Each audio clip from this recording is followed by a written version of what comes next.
Welcome back to the Hive, everybody. And today we're going to talk about the first United States Speedway Champion at the Whitman Stadium back in 1968, the revival of the modern day Speedway. And his name is the Rocket, Rick Woods. And if you're new to the channel, please subscribe. Actually, go leave some comments about some experiences or memories that you had about Rick Woods. He was an amazing rider. And he just actually had his last ride with his brother, Gene.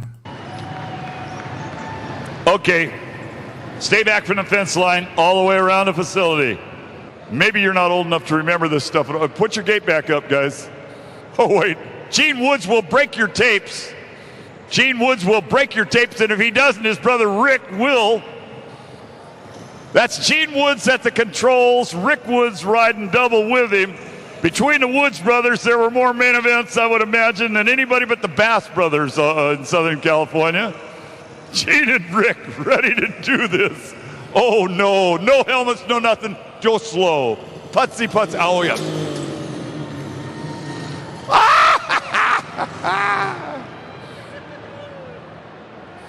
Rick Woods won the national championship starting in 1969, several times in the 70s.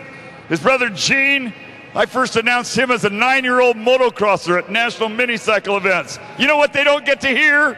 Is a crowd. They need to hear a crowd. You're starting it. You're getting there. Nobody's got a skid chute. Nobody's got a helmet. You kids at home, keep your eyes closed. Come on, talk to him.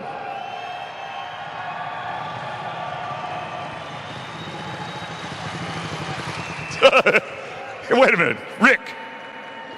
How'd you let the riding chores get away from you to your younger brother? He wasn't supposed to do that. He wasn't.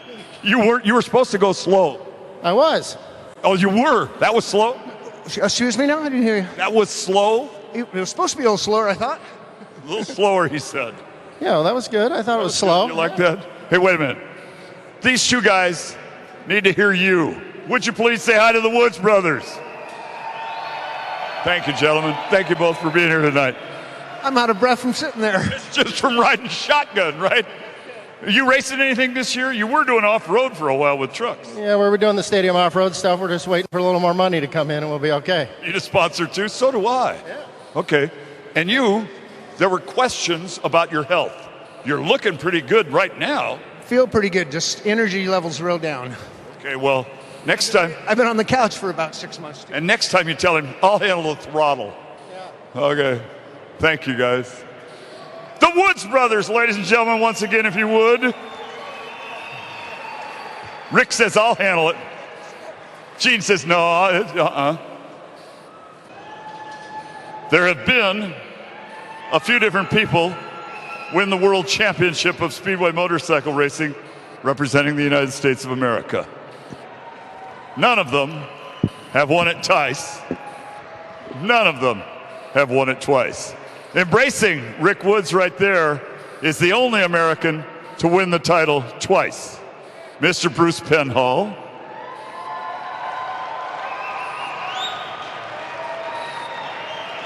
And if I'm not mistaken, over here in this group, all fashionably dressed in black, are Lori Penhall, Mackenzie Penhall, Ryan Penhall, and Connor Penhall. Those are all Penhall offspring. Okay, he can hear you now. Would you say hi to Bruce Penhall? Rick Woods was scared to death. You know what? I mean, the reason I'm out here today is because of Rick Woods. And, you know, he's like God to me. It was so great for me to see all my heroes, Berserko Becker, Rick Woods, you know, Mark Cherry. I mean, the list goes on, Boogaloo. And, you know, it makes it all worth it.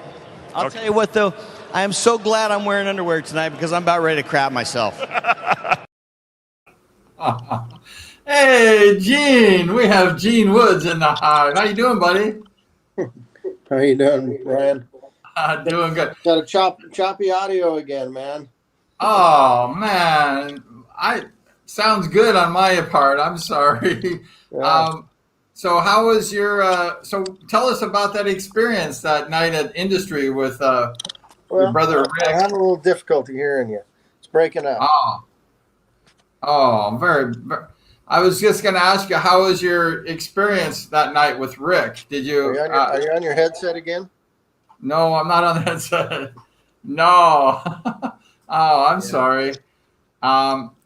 Let's go ahead and we'll start the show, and then tell me if you listen, if you can hear me, okay? Yeah, Okay.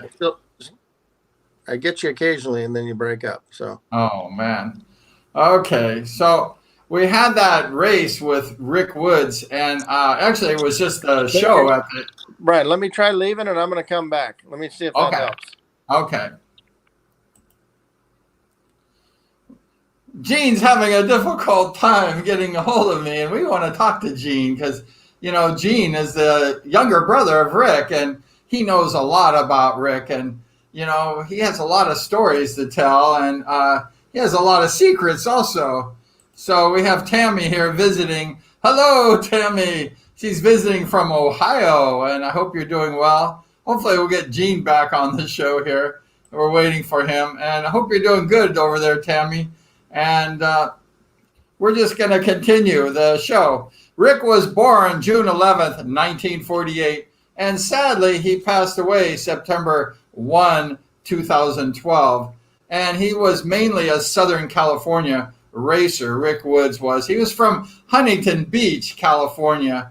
And Rick actually started his career in flat track. He was a flat tracker.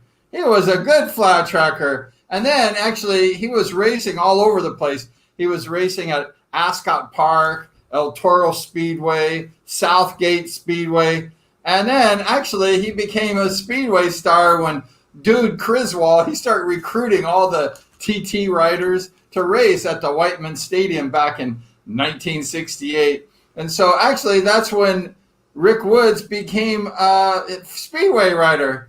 He took his flat track into Speedway. Nobody really knew how to ride Speedway at the time. We're going to see if we get Gene Woods back here. Are you there, Gene? Brian, I don't know what the deal is, man.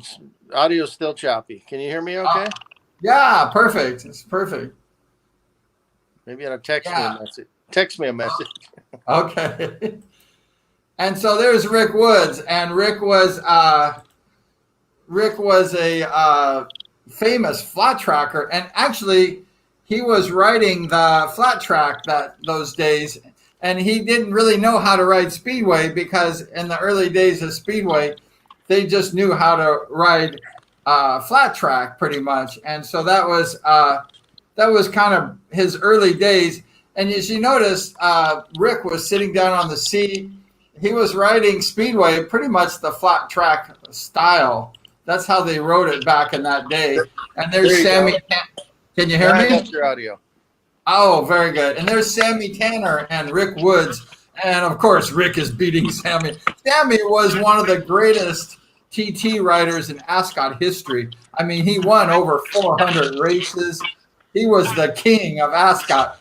But when they got to the Whitman Stadium, Rick Woods, he took over. And Rick Woods was the first United States Speedway champion at the Whitman Stadium in 1968. You hear me, Gene? Yeah, I can hear you good. Let's go back a little bit. First, I don't want to correct you, but Sammy was the king of Ascot on the half mile. He wasn't really a TT rider. Okay. But Rick started racing short track in the early mid 60s, 64, 65. In there, he was racing short track at El Toro, Trojan Speedway, the local short tracks around. And then he became ACA #1 at that time. I'm going to give you a little bit of history on kind of how Speedway got started back then in the modern era. So about 1966, Wes Cooley brought out a couple of JAPs for an exhibition at El Toro. And the exhibition was so cool that somebody got a hold of it and decided they were going to start Speedway again. Well, that guy that started Speedway was a guy named Dude Criswell. And Dude was the one that started Whitman Stadium, where it was the rebirth of the modern era of Speedway. And that's where it really all started. And then it picked up from that point. It went to Trojan, and El Toro and the other tracks were picking it up on a nightly basis, and then Costa Mesa opened, and obviously the success of Costa Mesa everybody's aware of. Earlier in that, though, when Rick started, he was very good at short track and a really good Class C rider. He was the #1 novice in the nation in 1966 on a factory Suzuki. At that point, he obviously moved in the amateur ranks, and in '67, he rode a couple of amateur races and decided he didn't really like riding those 500s on the half mile. He's a little wobbly, a little scary for him. He didn't really like it, and that's about when all the whole speedway thing started taking off. Right in there in late '67, early '68, and as you saw it, I think you were talking about. I couldn't hear you because it wasn't clear, but the riders that were riding speedway back then in '67, '68 were sitting on the seat like a regular Class C bike, and I think you showed a picture of Rick on there. It was an old JAP, and it actually had a knee hook on it because they used to ride him sitting down. They didn't actually, that picture right there, they used to ride him like a conventional Class C bike. And then in '68, Ivan and Barry came over, and they had a school at Whitman Stadium, and they literally, before the school, they come over and they raced, and they made everybody look bad. I mean, it was like watching Division I guys against Division III guys at that point. So there was a huge difference in ability and how to control the motorcycle. And Rick was kind of the first one that got the real good handle and the grasp on that. So Rick was the first guy to go fast on one. And that's where he won his first national championship in '68 at Whitman Stadium. And that's kind of where it all started. But, you know. Can you tell us about the team racing? Because here's a little clipping, and if you look over here, Rick Woods was on the Tigers with Jack O'Brien, Paul Chamberlain, and Rick Woods was #4 there. Do you remember anything about the team racing? Because that's pretty cool. No, I think that was some early tests that they were doing to see if they wanted team racing because of the team racing in Europe. And it never really took off because of, kind of the same reason it didn't take off in the '70s. Was because they wanted to see all the top riders every night. And, in the team racing, you couldn't see that. So, but yeah, it was very, very cool times. And then Speedway, obviously, the history of Speedway, the history of Speedway, you were around it. And we watched it grow tremendously in the '60s through the '70s and into the mid '80s before it started any type of a decline. It was on a growth period for many, many years. Oh, yeah. Yeah, there's just the way that they rode the Speedway bike back then. Like you said, they sat down and they had the Class C style. And they just, actually, that's all they knew how to ride is a Class C. So they actually sat down and they pretty much had their butts on the seat like they did back when they rode the Class C bikes. They pretty much, that's all they knew how to ride, right, Gene? Right. And then where do you find all these cool pictures, Brian?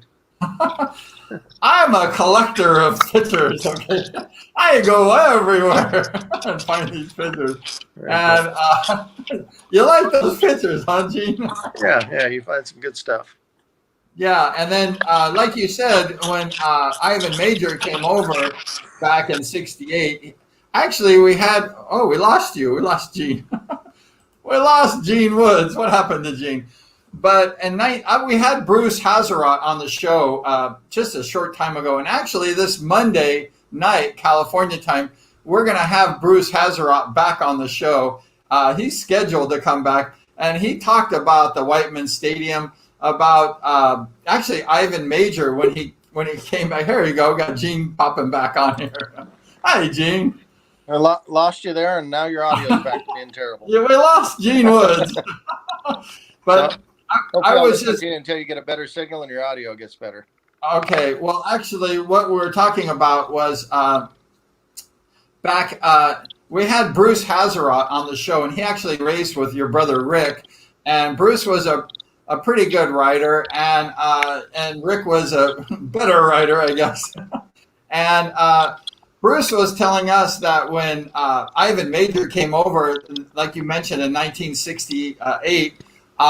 He came over, and I guess he expected to be riding his Jawa, and then he was given the JAP, and and he was pretty mad. And actually, here's the picture, like I showed earlier, was Sonny Nutter, and there's Sonny Nutter with his hands crossed, looking at Ivan Major, and Ivan's really mad at this time, and he's looking at the JAP. He's sitting on a JAP motorcycle, and he's pretty pissed off, and he's talking to I believe it's one of the managers, and there's Sonny Nutter with his hands crossed, and Sonny was basically, and all the American riders were like, what's the big deal? Ivan just won a world championship, and he came over to teach the boys how to ride Speedway. And Sonny and maybe pretty much the rest of the Americans couldn't believe that anyone could go so fast. And they were kind of put off that they shipped this guy, Ivan Major, from Europe after winning the world championship to America. And Ivan Major actually brought some handlebars, seats, some small parts, that he could have. And he was pissed off because he had to ride the JAP. And then and the American riders were kind of like, who is this guy? Like, what's this guy about? He's not that good. I mean, we're better than him, right? And then all of a sudden, Ivan Major got on that JAP that he's sitting on right now, and he opened up the throttle wide open, and the JAP took off like a bat out of hell, and that JAP never took a breath. That thing was wide open all the way around for like 4 laps. And the American riders were freaked out. Sonny Nutter is standing there with his hands crossed, no longer crossed his hands. And he saw how fast Ivan Major could ride the modern day style of Speedway. And that's how it all began with the American riders. They saw how good that Ivan actually rode that JAP. And he taught everybody, including Rick Woods, how to ride. Yeah, it was. I don't think anybody was. I think everybody was more surprised. I don't think anybody thought that they were better. I think they thought, well, we can probably give these guys a run for their money. Well, they were in for a big surprise because those guys were in a league by themselves when they came over. And I don't know if you have any pictures, but the following year, after there was a year of competition, when they came back the next year, probably one of the highlights of my life as a kid is remembering that Rick and Ivan had a match race at Costa Mesa. And I don't have the match race, but here's Rick and Ivan racing. They had a match race, and Ivan obviously beat him out of the start, and then Rick went around the outside of him, and everybody that was in that place was on their feet screaming. It was probably the most excitement I've ever seen at a Speedway race. And, being his little brother, nothing made me prouder, that's for sure. It was really a cool deal. And Wow. the next week, the fans made a big giant sign that covered the whole back straightaway that said, they have their queen, we have our king, Rick Woods. And it was just really a highlight of my, of me being a little kid and being so proud of Rick. It's almost impossible to pass Ivan Major once he has the lead. Yeah, well, he went around him on the outside, and I was there and I saw it, and it was one of those things that just, Rick was pretty tenacious. He didn't take no for an answer, I can tell you that. He was a tough dude, Rick Woods. And I didn't think he was a good outside rider, but he was a good outside rider, right? He could ride outside. Yeah. Oh, yeah, he could ride the outside like nobody's business. Jeez. Sure. I always remember Rick riding the pole all the time. Once he got the lead, of course, he was on the pole at Costa Mesa, but he was fast as lightning. I mean, that guy could ride fast, and he could ride equally as fast on the outside, too. Yeah, and in his heyday, he was the guy to beat without a doubt. That's why the crowd liked him so much. Like I don't know if you talked about, because they were so choppy, the audio, but he was kind of the first big name in Speedway. He was the first one that the crowd gravitated towards, and really was the hero of that little dirt oval at Costa Mesa and everywhere else that we went. And it's really refreshing. I with this Hot Shoe Hall of Fame that I've started, the amount of interaction that I get from people that still remember all the great races and was just a part of Rick's life and my life also. But I don't know if I can turn the camera around. I want to show you something that sits on my desk here that's kind of cool, even though I started this thing. This is my prized possession of That's That's what I do. beautiful. So that's Wow. Rick's plaque for the Hot Shoe Hall of Fame. Wow, that is beautiful. So, and if you go online to the Hot Shoe Hall of Fame, you can see the stories of all the Speedway guys. I mean, Mike Bass is in there. I'm afraid to turn the camera on; I might lose you. But I've got some really cool stuff here that we're not getting off the track. But Wow, that's great. We love it. how about this one that's going in there? Oh, who's that? That's Sam Ermolenko. Oh, wow. That's So a new one. world champions, and some really cool things. I'm not trying to give a Hot Shoe Hall of Fame commercial here, but Do it. I want to just hear it. That's a new one, Sam. I talked to Kenny Roberts yesterday, and he has a hot shoe for me, so he's going to be in the Hot Shoe Hall of Fame. we have our giant. And I know you did a show on Any Sunday's 50th anniversary, and we are doing. I know you put a thing up there for us. We're doing the 50th anniversary celebration in Las Vegas, and it's probably going to be one of the biggest industry events we think ever. It's really phenomenal. The response that we're getting is amazing. I put it out the first week. We had 500 people react to the thing wanting to go to the event. So we have a great venue, and it's going to be a great event. And we get to get all the old racers together, and as many people that we can that are still alive or related to all of the people that were in the movie. Mert Lawwell is going to be there. We're trying to get Malcolm to show up. Steve McQueen's son Chad is trying to con him into going. Bruce Brown's son Dana. We're trying to get Dana to show up. I mean, Alan Seymour, who wrote the movie, Roger Riddell, who produced the movie, they're both going. So it's going to be a great industry get together. Bubba Schilbert's going to be there. People are flying in from Bert Harkins from Scotland. Some motocrossers,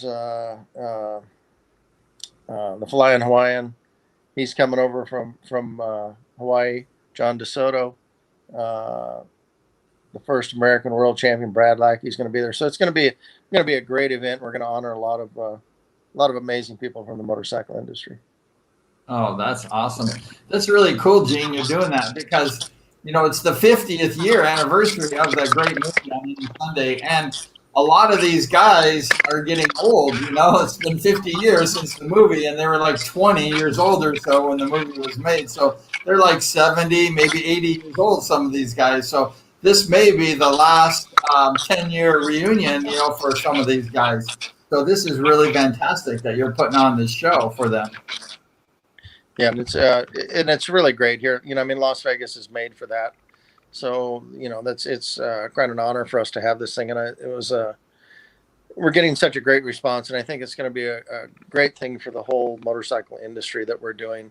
We all love to get together and tell stories and look at stuff, and we're going to have a bike show, and there's actually a place where they can go look at everybody's hot shoes and reminisce, and it's all about, that's what you do when you get older, right? That's what you do, right? You just talk about it. Talk about it now. Yeah, So. We all love it, and we all want to get back on the motorcycle and ride. It never gets out of your blood, too. Right. It doesn't. Very cool. That's really neat. Yeah, we just love the racing and getting back to memories. Brad Oxley was on the show just yesterday, and he was talking about your brother Rick, and he was telling us that nobody really wants to be a motorcycle rider. We want to be like the people who were stars before. And Brad Oxley and Bruce Penhall, they mentioned your brother Rick, that that we're stupid if we just want to ride motorcycles and get hurt, right? Because that's like a dumb thing to do. But when we want to emulate our heroes, our stars, then that's different. We want to be like Rick Woods, and that's what it's all about. That's why we ride motorcycles, because we want to emulate the stars before us. Oh, yeah, absolutely, and that's true. I mean, you hear so many stories of people growing up and riding their bicycles, and they put number plates on them. And one guy was Rick, one guy was Danny Becker, one guy was so and so, and and they raced their bicycles around. So, and that's what we all did that as kids. I had Rick growing up, but even before Rick, I used to sell cycle news in the grandstands, and Sammy Tanner was my hero. And you know, if I had a choice, if somebody said you can meet Elvis or you can meet Sammy Tanner, I'd have picked Sammy Tanner in an instant. You know, so Oh, awesome. and you know, it's just part of the growing up deal. So you wanted to ask me some questions about Rick and growing up and our childhood and things that we did. And as long as your audio stays good, Yeah, I'll give you the dirt. yeah, I want to know about Rick because there's actually not a lot about Rick, let's say on YouTube and things like that. And Rick is just he's the first legend of Speedway. He was one of the first glamour boys of Speedway. Rick Woods was like one of the gods. Bruce Penhall called him a god of Speedway. So I mean, if Bruce Penhall calls you a god of Speedway, a two-time world champion, that's saying a lot. And so your brother was really at the highest esteem for a lot of these future champions, world champions like Penhall and Oxley and all these guys. Me too, like Rick Woods was like the man. So what was it like? Like, did he help you learn how to ride motorcycles when you were a young rider, or did he just like let you ride yourself? Well, he kind of, I mean, we obviously rode together, and he was my brother, but he was 10 years older than me. But, I mean, everybody saw him on the racetrack as this great racer. And, I grew up with Rick the person. So, and I have to say he was as good of a person as he was a racer. He was a very, very kind human being. Didn't, he never did anything on anybody or against anybody. He was his whole thing was, he'd always say, be a good human, and he kind of lived that model. He was known around the thing. He was a partier, and which a lot of Speedway guys were at that time. And that was the 60s and 70s, right? Yeah, it was.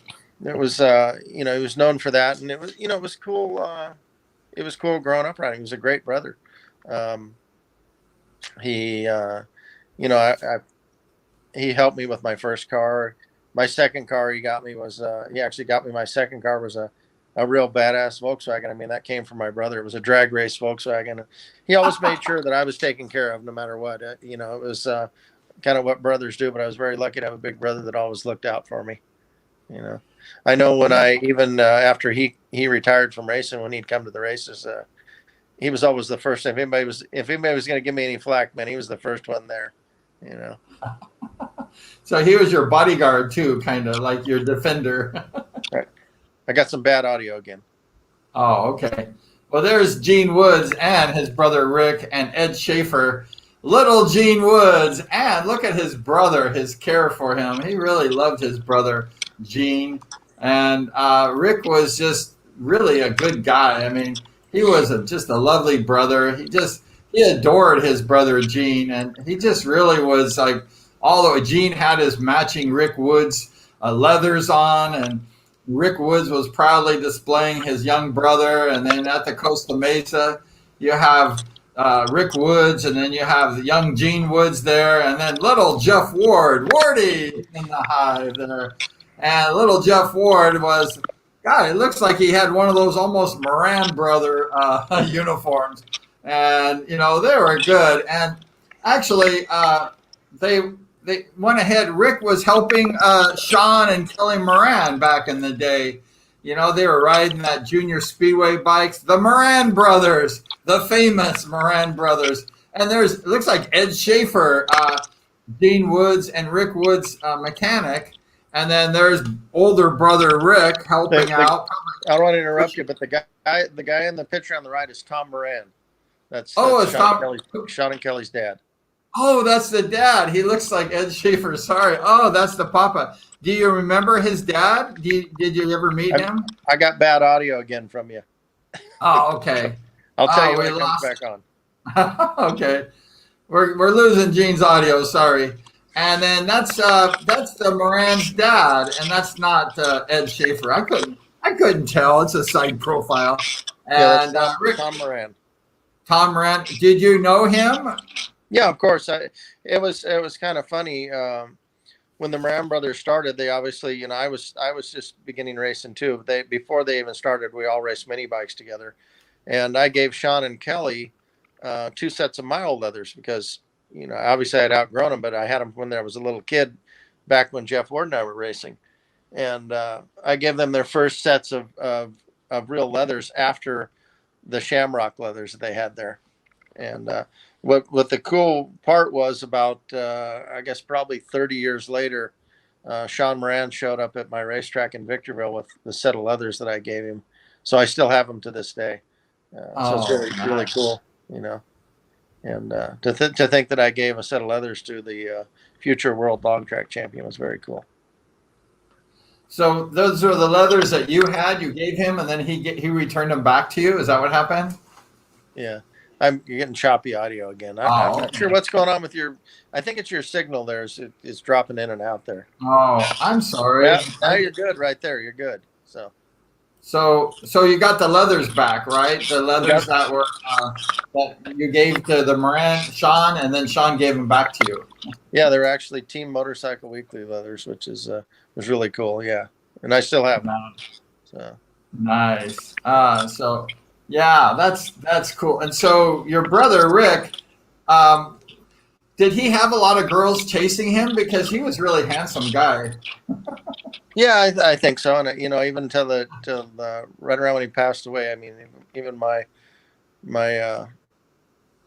better half here was always commenting on how good looking your brother is. And I said, well, some people had all the luck, right? Yeah, what happened to you, Gene? Yeah, I know. I get the short end of the stick, right? Well, Rick was a handsome guy. I mean, that guy was good looking. Yeah. Oh, so we had some interesting things after Rick. He retired from Speedway for a while, and he actually came back and raced again. But during the time he retired, him and Sumner McKnight went back east and raced snowmobiles, and they were racing for Mercury. This is kind of a cool Speedway story that a lot of people don't know. Went back east and raced snowmobiles, and I stayed on the West Coast. Well, they were racing for Mercury Marine, and I was riding for Skidoo at the time. And I had one of the new 245 rotary valve, really cool snowmobiles. Well, they used to call me and tell me, oh, our snowmobiles are faster, yours is a turd, whatever. So they came back into town, and we decided we were going to go out and drag race each other. Well, we lived in Mammoth, and they just graded the pads for Mammoth High School, which was behind our shop, and it was a large pad, and then it elevated up into another pad. Well, I'd taken off, and I was stopped out there to check the spark plugs on my snowmobile, and I turned around and come back in with no helmet on or anything. And as I came to the crest of this thing running 50 or 60 miles an hour, my brother's coming the opposite direction looking for me without a helmet on, and we hit head on, probably going at least 50 or 60 miles an hour, no less. And completely destroyed two factory snowmobiles, and damn near killed both of us. They said I went about 20 feet in the air. It broke my jaw, 150 stitches in my mouth, unconscious, laying there in a pool of blood. Rick crawled over to me to make sure I was still alive, and it did everything but break his legs. He was so bruised up, it was amazing. But we passed shoulders at over 100-mile-an-hour velocity. If we'd hit head to head, we'd have both been dead. So that was our brush with death on snowmobiles. And here, I don't know, here's another little story that ties into that, and it's all about Speedway, but a little bit of back history. Bruce Penhall's father, Leroy, and Dennis Segalis' father owned Orange County Food Service. They sponsored my brother. That's how they got involved. They were both involved in racing. Leroy was a boat racer and a plane racer. And my uncle's next door neighbor was a guy named Jim Noble, who was very good friends with all of the family. Got them all together, right? Well, everybody kind of hung out together. My parents, their parents, the Segalises. Well, when they sponsored Rick, that's how obviously Bruce and Dennis got involved in Speedway also. But we were all up in Mammoth, and right after we crashed the snowmobiles, a guy named Jim Noble, who was best friends with Leroy and the Penhalls, flew me down to Orange County from Mammoth to go to the doctor for my job. Well, they left me down there, and the next day my mom was supposed to fly down with them on their plane, and that happened to be the tragic day when the Penhalls and Scullises crashed the airplane. which is a very, very sad day. And I know my uncle had to go find Bruce and Jerry on the ski slopes. And that was a terrible day in history. That was. Now, Mr. Sagalos was supposed to be on that plane, correct? And then he wasn't on that plane. Why was you're all choppy again, Brian? Your audio's all choppy again. Oh, sorry. There you go. There you go. So I don't know what you're doing, but you're fixing it right there. Okay, I'm not doing anything. So Mr. Sagalos was not on that plane, and why wasn't he on that plane? Do you know? Well, I don't know. My mother was actually supposed to fly down with him, but Tony wasn't on the plane. But Jim and Bev Noble, who were my uncle's next door neighbors, Bruce's parents, and Dennis's mom were on the plane. It's a really tough, sad thing to talk about, and I actually haven't even talked to Bruce about it. But I still have the Mono County news of that event that I kind of saved, not for me, but for Bruce someday. If he ever wants it, I have it for him. Wow. But I mean, I really admire the things that Bruce and that all of them have gone through, because they've had as much good as they've had in their life, they've had tragedy also. That's really devastating. I hate to talk about that too to Bruce, because I don't want him to bring that up. But I was reading an article. Sometimes you don't know if it's true or not, but I was reading an article that Bruce Penhall was supposed to go on that ski trip, but he was trying out for baseball for the Newport Harbor baseball team, and so he decided he was going to stay home and practice. I don't know if that's true or not. But no, actually, I believe Bruce and Jerry were both up skiing at the time, and they were actually on the mountain. They were there. My Uncle Ted went up to notify everybody. So it was a sad thing, and not something I really want to get into the depth of. But I just part of Speedway history. That's how families are all tied together, and it's a very small community. All of racing is a very small community, and that was one of the dark times of racing for sure. Oh, no doubt. So on to something more a little lighter. Yeah. Well, I was hearing from Mike Bass. I was reading a sort of an article on him, and he said, as a kid starting out in Speedway, if you beat Rick Woods, you felt like you beat the world champ. He was a true legend of Speedway. And that came from Mike Bass, who was Rick's arch rival. Well, I think that rivalry was, I don't want to say it was played up, because I know that there was some hard feelings between the Bass and Rick at the time. And the funny part is I love the Bass like they're my family too. And everybody actually later on, when there was no competition and nobody was a rivalry, got along fine. Rick thought the world of Mike, and Rick used to come to the races when, Mike and I were racing. So there was never any, that thing never went on. That was just a rivalry on the racetrack. And, I had a very cool thing happen. Mike actually came up to Las Vegas to visit me on his birthday. So I got to spend Mike's birthday with him and Deanne and Pam Bass, his sister, and her husband. So it was a very cool thing. So, here we're talking, 40, 50 years later, we're all getting together, and we're all like family hanging out, and that's what the racing community is really about. And I have to commend you on, you put a lot of work into this show that you're doing. Thank you. And it's really cool to, you bring the community together too. It's something for us to all look at and watch. Yeah, we love it. We love Speedway. And like Brad Oxley, he said yesterday, he was in tears yesterday, and he thanked everybody so much for all the love and support that they've given. The Speedway community has given him. And he said something that was really kind of touching to me, is he mentioned yesterday, Brad, that even his rivals, like the people who he didn't like that much, or the people who didn't like him, and when he was racing, we all have that. We all have people, we kind of like don't like when we're racing. Yeah, some of them rub you the wrong way, but rub you the wrong way. Maybe you want to, you guys have a little like talk together. Right. But Brad was saying even those people that he had some bad feelings with, in his race days, they came together and they all wished him, well. And all the people joined together like a family, and they came together and wishing Brad, speedy recovery. So that was cool. Absolutely. In the end, you don't want anything bad to happen to anybody. You know, I mean, you think, oh, I'm going to knock this guy off the next corner, but you know, you want him to just get on the dirt. You don't want him to get hurt. You know, and the last thing you want to do is see anybody pass away or anything, you know, desperate happen, because it's one big family. And you know, it's like anything. You see each other 5 nights a week, you get on each other's nerves sometime. You know? So, like brothers and sisters. Yeah. But you still love your brother. What else you want to know, Brian? Huh? You called. You sent me a message this morning and said, "Oh, you got to be on the show," and you want to talk about what kind of personal stuff do you want to know about Rick? Okay. I'll tell you something. Rick has a son who was born. He was supposed to be born on my birthday, and he was actually born a day after. They missed it, and he is 20 years younger than me, which makes him 43 years old this year. I'll be 63 and he'll be 43. And his son James lives in by Sacramento, and he's an attorney, a great attorney, and a great dad. And you know, it's really refreshing. He's the last basically blood relative of Rick besides myself.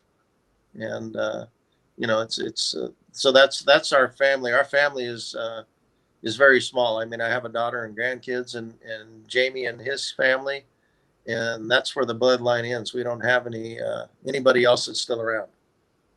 So Rick was married one time or 2 times, or how many? How was that working out? Rick was the same as his national championships. He was married 3 times. Okay. Yeah. And then he had 1 son out of the 3 marriages. Is that what happened? Yeah, only 1 child. Yeah. Jamie or James. And he never rode motorcycles or speedway? No, he never was really exposed to it. They got divorced early, and they weren't together quite a lot. But I'll tell you what's happened is lately James has picked up motorcycle riding. He's doing a lot of trail riding, and he actually has a podcast out of Sacramento, and I don't have the name of it right in front of me, but he does a heck of a job, and he's a brilliant guy, and looks a lot like Rick. Wow. Handsome guy. Oh, yeah. My experience with Rick was actually when you won the competition, my first year at Speedway, and maybe one of your first years at Speedway. They invited all the Speedway riders to the Malibu Grand Prix next to the Anaheim Stadium. And I think you won that event. And I turned around and I was standing in line, and this big, tall guy was next to me. He was like 6 foot something. And I look at this guy's legs, and then I look up at him, and then it's your brother, Rick Woods. And he was like tall, and I'm like, "Hi, Rick." And he's like looking at me. So do you remember that event at Malibu Grand Prix? Yeah. I remember it. I actually had a dislocated shoulder, and I set fast time with 1 hand, but, I'm not going to brag about it. I hate you, Gene. I hate you. Oh, yeah. So how did you get I tried really hard, but every time I turned those cars, my wheel would slide and I would lose time. So you know how to turn those carts without sliding. Yeah, it must have just been a lucky lap. Who knows? Yeah. No, I think that's not true. And yeah, you have that Gene Woods experience. I think I have a video here. I don't know where it is, but I have a video here of your race. I don't know which video it is. Maybe I'll play this video. I'm not sure. Let's see if it's this one. Yeah, you better watch what videos you play there, Brian.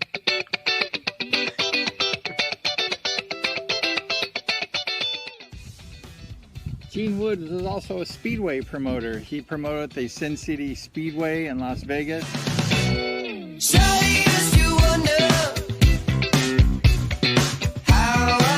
So far.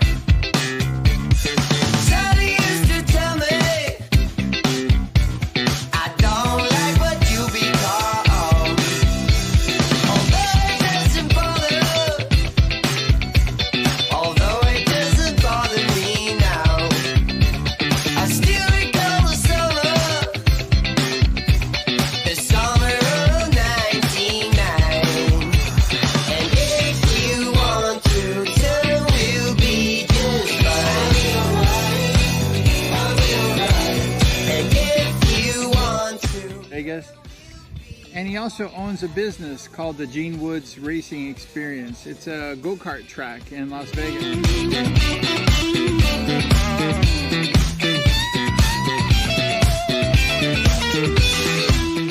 In Las Vegas, where they race and they have competitions.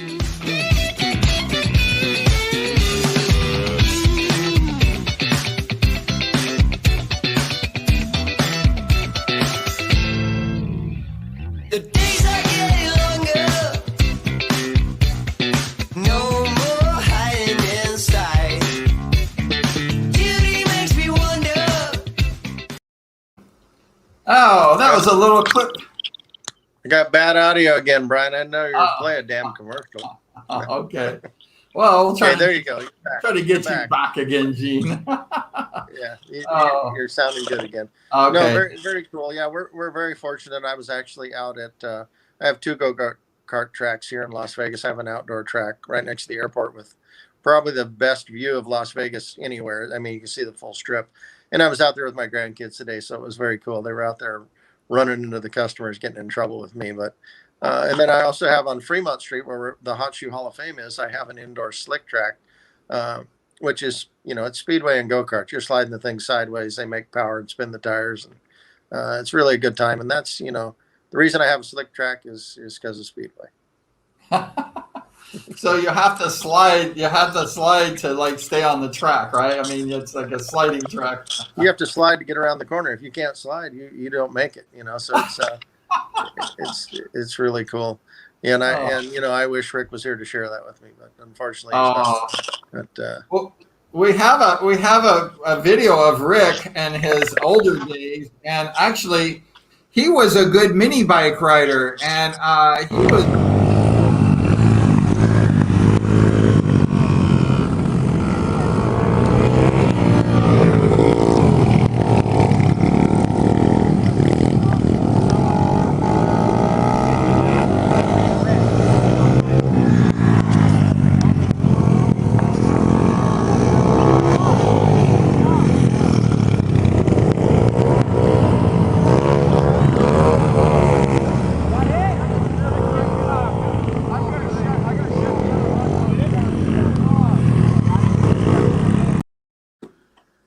That was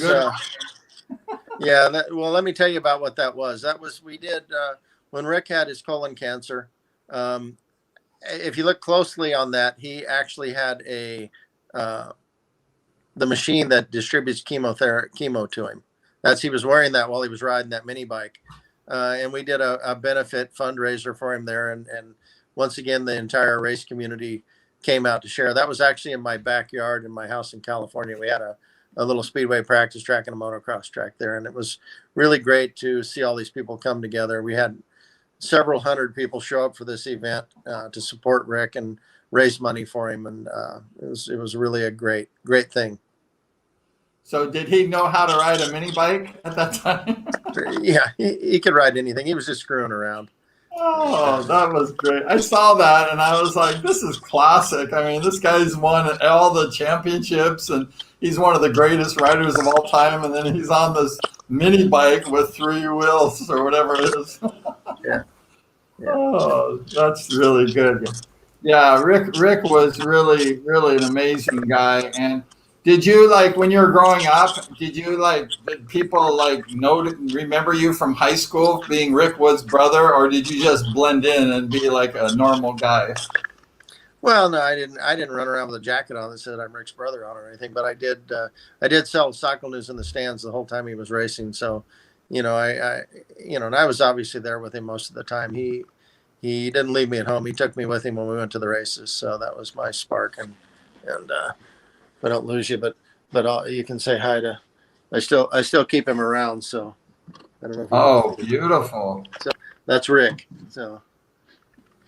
Oh, you have Rick in your office there. Yeah, he's in my office there right now with all my stuff. So. Oh, rest in peace, Rick. So he had a cancer or something, a colon cancer. Yeah, or something? he had colon cancer, and he actually beat cancer, and then passed away of a heart attack.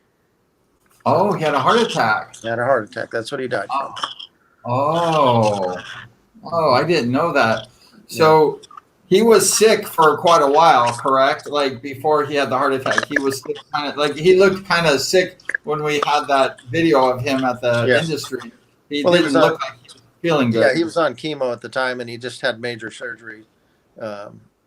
You know, prior to that and after that, he had major surgery. So, but you know, his spirits never got down. I can tell you that. He never was a woe is me kind of guy. He was there to the end.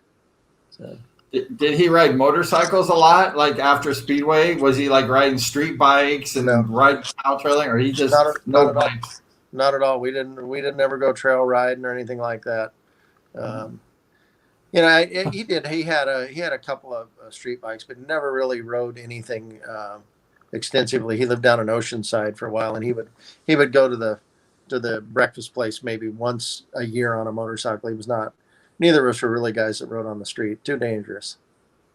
Yeah.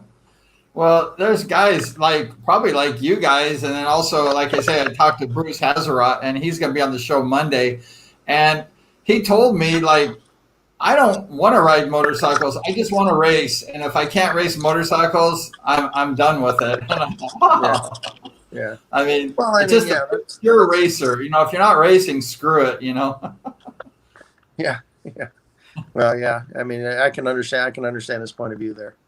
And you know, riding on the street's too dangerous. There's no little motorcycle accidents on the street. It's always a big deal, you know. In a car, it's a little fender bender, but not on a motorcycle. So no, I'm a street rider. I ride street every day of my life for the past how many years, and I love the street. And my Speedway experience has saved my life about 25 times because it's so dangerous, it's so crazy. And actually, my riding skills or my ability that I learned from racing actually has come in play, you know, to really help save my life on every time. Well, if you just drive a damn car, you wouldn't have to worry about that stuff. No, you wouldn't. 4 wheels is a lot safer. But I have so much fun riding motorcycles. Right. I live on a motorcycle island too, so everybody has motorcycles. So it's kind of hard not to ride a motorcycle. Yeah, well, and you're not splitting lanes on a freeway either, so it's you know, I'm sure it's a little more conducive to riding motorcycles over there. Yeah, so and then I ride a lot of country roads, you know, like up hills, mountains, only like one lane single each track. way, single track. Yeah. So it's a lot fun. It's fun. It's easy, you know, versus the crazy freeways, like you say. You can die on. I mean, you get hit on the freeway, you're dead. You know, pretty much. Yeah, absolutely. It's not good. Something else most people don't know. Rick was one hell of an airplane pilot too. Rick had many hours in an airplane, and he owned several airplanes throughout his life. Yeah. Wow. It was kind of cool for me. I towards the end there, I traded a business that I had. It was Taco Mini Bikes, and I actually got an airplane, and it was a Cessna 140 Aerobat in trade as part of the payment. And I took it down to where Rick was and left it with him. Basically told him, if you can sell it or fly it, do whatever you want with it.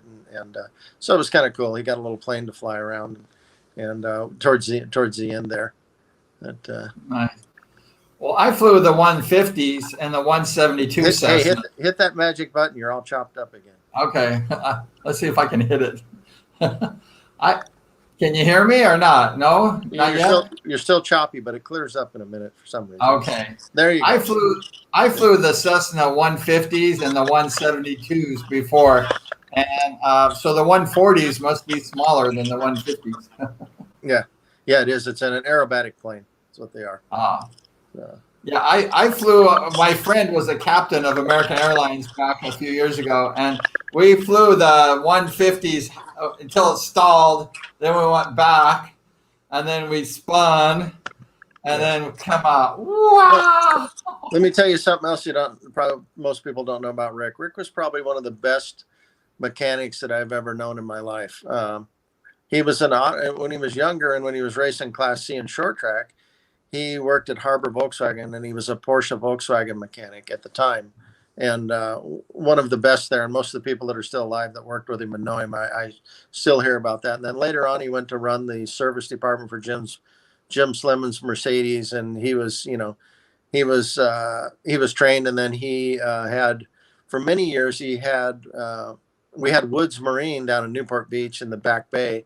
That was Rick and my parents, and because of his extensive mechanic ability, he also was, he was the guru of the outdrives and the boats and all of that. So he had many years. He had it was called Marine Mechanical, and he was really a wizard Marine Electrical, and he was the wizard with solving problems with your boat. And he was based out of Havasu for 14 years, and then he was up in Oregon for another half a dozen years, and then he was down in Oceanside. And he always lived by the water and by the boats, and that was his piece. Well, years ago, I saw an article on Rick, and I think it was like, I don't remember exactly where it was at, but it looked like it was like Newport Beach, Newport Back Bay. And Rick was like, I don't know if this is true. It was so many years ago. As you were talking, it just flashed in my mind. But I think he was like servicing the boats, cleaning the barnacles off the bottom of the boats. I think the business, did they do that, or was that somebody else? No, yeah, we absolutely, we had, it was called Woods Marine. It was in the Back Bay in Newport Beach where Newport Dunes is. And we had the gas dock and we had the crane to pull the boats out right next to the launch ramp and a repair area and also the boat docks. So the marine repair was done there. Yeah. And if it needed to be done on a boat, Rick was more than capable of doing it. Yeah, I saw, honestly, I saw an article about that, and I was like, Rick Woods is like working on these boats in like Newport Back Bay. And then I just remember seeing a picture of like a boat being hoisted out of the water. And then I think they were like grinding the barnacles off the bottom of the boats, like so that the boats would be perfect. Could have been. Yeah. So that's cool. So he did that. What else? So Rick that was his main job as a mechanic, kind of like in boats and cars and things. Yeah, absolutely. That's what he did his whole life. He was a mechanic. Oh. And a very good one. He obviously made a hell of a living racing motorcycles too, but when he wasn't racing motorcycles, he was a mechanic. Nice.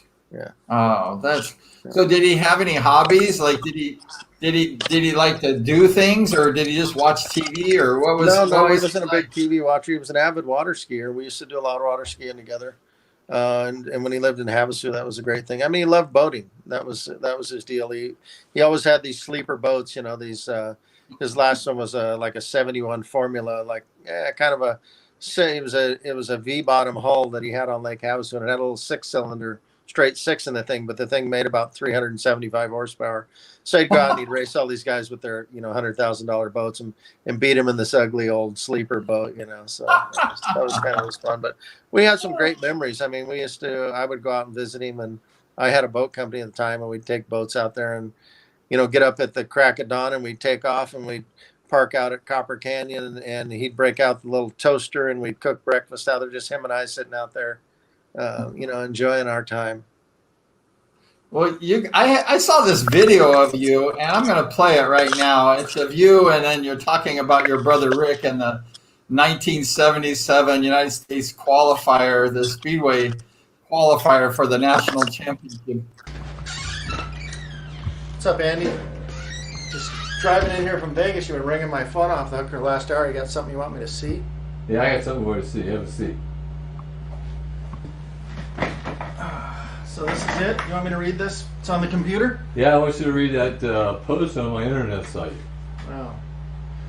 Taken from Cycle News, 9/7/77, Ventura, California, August 23rd, 1977, round 1 of the U.S. National Qualifying. There was about a delay when the Riders Association decided to run a fuel check halfway through the show. All but 2 riders went along with the check. Both of the Woods brothers refused to have their fuel analyzed. Gene Woods was told by the referee not to remove his bike from the area where the checking was going on. As he rolled his bike away, he was told that he would not be allowed to ride in any of the qualifying rounds. A loud and insulting battle went on, with the oldest Woods, Rick, a former 3-time winner of the U.S. title, getting right in the middle of the fight. The referee warned Gene that if he did remove himself and his bike from the track, that he would be out of all speedway racing for the remainder of the year. By this time, pride and honor had taken over, and neither would give an inch. Gene Woods is out for the rest of the year, barring a special hearing. Rick Woods was fined $100 He had earned 325 points to put him in 8th place at the end of the night. Speedway, you gotta love this sport. Wow, that brings back some memories. From what I remember, they pulled a surprise fuel check. Let me go back a little bit. 1976, you were allowed to run nitromethane. The rules were still open. And in the beginning of 1977, they outlawed nitromethane. Most of the guys were still running nitro. And I mean, most of them, you could call any of the old guys, and I'd say 75% of the guys were running nitromethane. What they did was they tried to pull a spot check. I think Rick and I had won the first couple of heats anyway, and they decided to pull a spot check. This was the first check they did, and when we rolled out on the racetrack, they decided they were going to check us there. Well, Rick happened to be standing there with me at the time, and we said, well, this isn't fair. Check us after the race. When we come in the pit gate, check everybody's fuel. That's only fair. We haven't even raced yet, you know. And a little hassle ensued, and I think our pride got in the way. And, you know, Rick and I were we were the guys that didn't like to be told what to do. We'd go along with the rules, but don't push us around because we'll push back. And I think it turned into a little thing, and I think Rick actually knocked the referee on his ass at that time. And while Rick was hassling with the officials, I rolled my bike off the track. And some of this is true and some of it isn't. They never said anything about suspending us or you can't do this or can't do that. We just said, forget it. Oh, what was that all about? That was funny. Yeah. Fix that audio again. Fix your audio. Okay, I'll try to work on that audio. Is it better? Oh, that was pretty good. Can you hear me now, Gene, or not? Well, that was actually Andy Swarm did that video, I think, a few years back, and I was talking earlier about if there anything ever came up, my brother was right there by my side, and we were ready to do battle, you know, whatever it was, and it was just a chicken shit spot check fuel thing that they were trying to pull on us. And we just weren't going to submit to it. We said, you know what, you can check us right after the race. Absolutely no problem. But you're not going to check my fuel right now. Just because of the way that they were doing it, the way they were treating us. It was, you know, so like I said, we pushed back a little bit. So we messed with them. And I pulled my fuel lines off and turned the fuel on and drained the fuel right there on the ground. And then went back into the pits. And, you know, eventually we just we said, here's our can, check our fuel. Well, they didn't find anything, but by then they figured that, you know, you caused enough of a scene that you're out of here. So that cost me from being in my first national championship. Oh, wow. But yeah, Rick was right there, and yeah, we were probably causing a little scene, you know. So Rick knocked somebody on his ass because they were screwing with him. Like Rick says, dude, if you screw with Gene, you screw with me, and I'm going to kick your ass. Is that what happened? Yeah, they were trying to push their way in there or something, and then I think the guy accidentally slipped. Rick helped him out a little bit, I think. So. Yeah, we've seen a few of those in the day. Yeah. Oh, that was classic. So, well, they should actually treat everybody fairly and the same. They should just check everybody's fuel the same. Not look at you as the Woods brothers because you won a couple races and then say, okay, these guys must be cheating. I mean, that's what we thought. You know, it was like, hey, you know, we have no problem with you checking us, but check everybody. Don't just pick us out of the crowd because you know you're singling us out, and you know that was what it was. You know, that was a long time ago. You're talking. I don't know, 45 years ago or something like that. You know, it was a long time. So, feels like yesterday, Gene. What are you talking about? Doesn't it? Till I go to get up out of bed in the morning, then it doesn't. You feel all those speedway aches and pains, and that's great. And so how did Rick retire from speedway? Did he just quit, or was he doing bad, or did he get injured? What was the ending of Rick's speedway days? Do you remember? Well, I think at some point he just realized, hey, you know, I'm not having fun doing this, and I'm not making enough money. And he just kind of, you know, I mean, you get to a point where it's probably not fun anymore, you know. And that was about the time that I started. He quit in 77, I think it was. 76, 77, right? 76, I believe, was his last year. Yeah, he raced in that year. He was an older rider, right? He was getting older a little bit. It was the last year of team racing, and you know, he just moved on. He was you know, he'd quit before that. He's you know, I've had enough, and he would just you know, he wasn't like that. That was his life, but it wasn't his life. He liked other things too, you know. Yeah, and you know, I mean, I love Rick. I mean, I idolize Rick Woods. You know, he inspired me as well as he inspired thousands of other people probably. And I'm just being honest that, you know, like that year, 76, you know, I had my first race against Rick, and Rick wasn't the same rider as he was, let's say, in the early 70s. Rick was really like unbelievable. And then towards the end, he must have been kind of like maybe his, you know, things not going right, or his attitude, or maybe, you know, the money or whatever. And he wasn't the same as he was in the early 70s. Do you agree with that? Oh yeah, you know, I mean, everybody has a decline in their performance. You know, I mean, you know, it's some people just hang on too long, right? Right. I know when I quit racing, I was definitely not at my peak. That's for sure. So. Yeah. So well, I was going to ask you this question. It's kind of, I don't know, maybe it's a rude question, but I don't think it is. So Rick Woods was like the king of Speedway in 68, and then 69, Steve Bass went ahead and won the first national championship in the summer of 69. Oh, sorry, not that one. Yeah, and that's Brian Adams. We're not talking about Brian Adams. And in the summer of 69, but we're not going to sing that one. And then in the summer of 1970, that's not a song. Rick Woods won his first championship at Costa Mesa in 70, and then his second one in 72, which is really great. Tell us about those two championships that Rick won in the early 70s. Well, he was pretty dominant during those years. I mean, he was kind of the guy to beat at that point. I mean, the Bass were just coming on real strong, but Rick was still the guy to beat. And when the chips were down and it was a real high pressure situation, Rick performed really well under pressure. You know, the more pressure, the better he liked it, I think.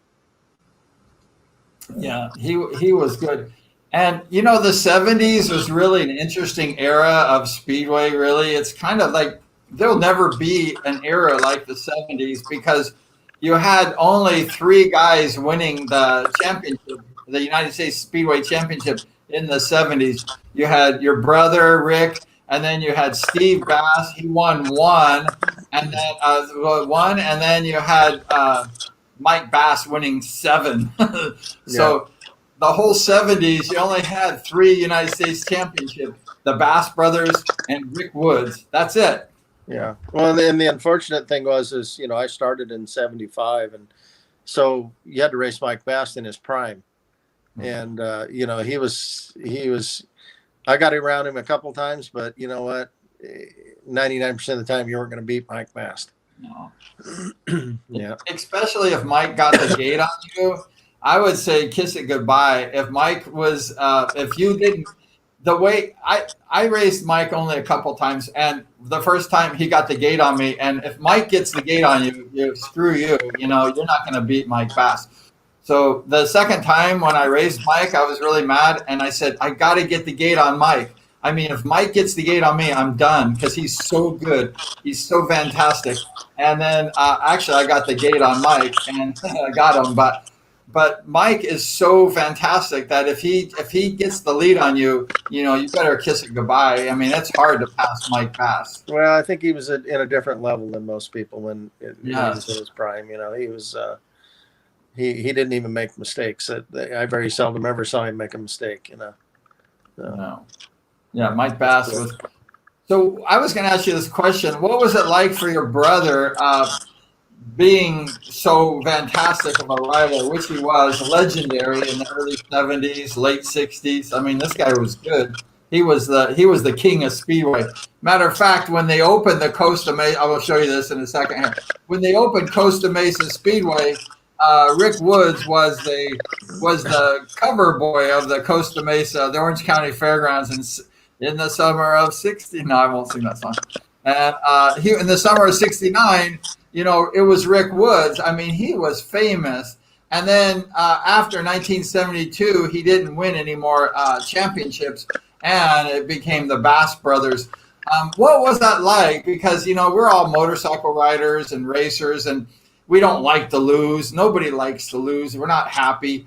And then Rick Woods was so famous, and then all of a sudden Mike Bass and Steve Bass, but it was Mike Bass mainly, he came along and then basically smoked everyone. I mean, what was that like for Rick Woods to be so dominant and then have Mike Bass come along and like smoke everyone? Was he bothered by that? Because I would be.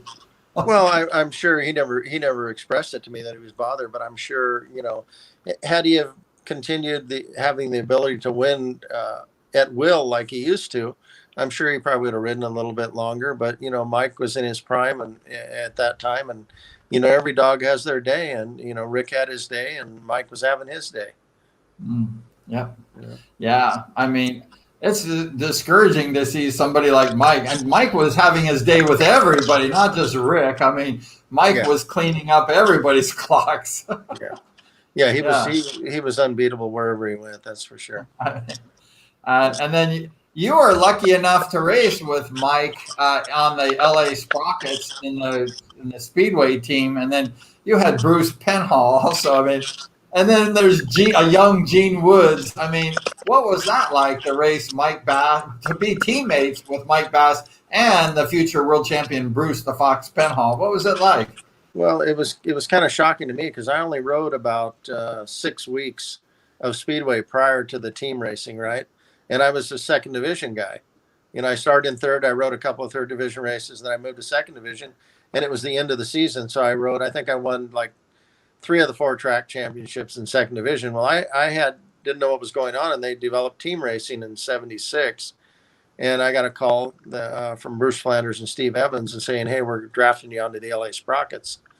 And I'm like, wow, that's cool. But I was 17 years old, and I thought it didn't scare me. I wasn't scared of anything then. So we go out to our first practice at Irwindale, and we go out to ride, and Mike's kind of giving us lessons on here's what we need to do. And we were talking about the track, and we went out to practice, and Mike was riding the pole, and I got pushed up high, and I stayed in the gas a little bit, and it was kind of funny because I could actually catch him, and I'm like, wow, this is, I don't know what's going on here, but this seems to be working pretty good. So they actually paired Mike and I up, and we were a pair on the team, and Mike would always have 1 or 2, and I was always have 3 or 4, and he would ride the bottom and I would ride the top, and he would always leave enough room for me no matter what. And we kind of, at Irwindale, we were pretty good. I got to admit that. Or if there was dirt on the track at San Bernardino, Mike and I did very well, and we had a lot of 5-1s. So, and what a guy to ride with. I mean, you can't, you're riding that thing wide open, and you need 6 inches there, and Mike will give you 6 inches. He won't give you 8 inches, but he'll give you 6, and never did anything out of control, never put you in the fence, just flawless, So it was really a learning experience to ride with Mike. That's kind of what gave me any speed that I ever acquired, was because of riding next to Mike for so many laps. I mean, him and I were team partners for the whole year of that deal. And it was kind of interesting because we had I'll tell you a little story about this. Says Rick in it, because that's who we're talking about. We went out there, and they had an open practice, and they used to let the teams come to each track and practice. And the Orange County Eagles came to Irwindale to practice, and I went out with Rick, and he was in front of me, and he actually slid out, right? And I laid the bike down, and I slid into him, and he got up, and he was yelling at me. He was mad at me. "What are you doing, you idiot?" And I said, "What do you mean, idiot? You fell down."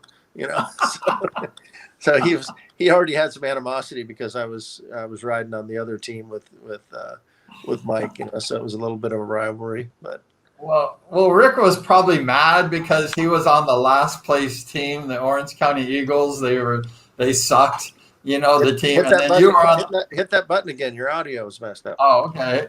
Did we got you back? Not yet. Okay, but Mike I mean, but Rick was on the last place. Is it just me that's hearing your audio all messed up, or is everybody else hear your audio messed up? Everybody, I think, has me okay. I think everyone has me okay. But anyways, can you hear me okay, Gene? You there? Yeah, I'm there. You got me? It sounds like you're in a helicopter. That's what. I'm not in a helicopter. I am in a studio. I got my new speaker too, so I'm doing good. But well, Rick was actually on the last place Orange County Eagles, and then you were on the second place Los Angeles Sprockets. So Rick was probably a little jealous of you too. I'm trying to figure out what you're saying, but keep talking. Oh, okay.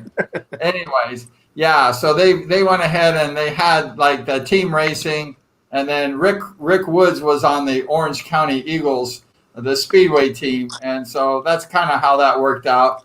And then let's see, what else do we have here? Rick was on the East and West Coast Speedway team. Let's go ahead and play that. My name is Steve Bass. I'm from Loomis, Sherman Oaks, California. There? My number 6, and I ride for the East team. Hello, my name is Mike Bass. I'm out of Canyon Country, California. Riding for the West team. My number is 1. Hi, my name is Bruce Penhall. I'm from Balboa. I'm riding for the East team, and I hope to have a good day of racing. Hi, I'm Jeff Sexton. I live in Montclair and riding for the East team. My number's number 14. We're here at Irwindale today.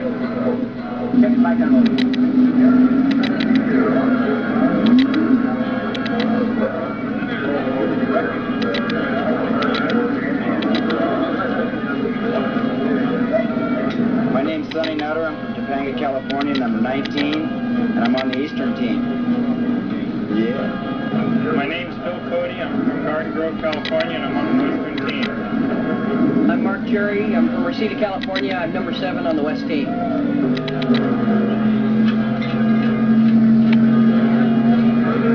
Okay, we got 3 up ready now.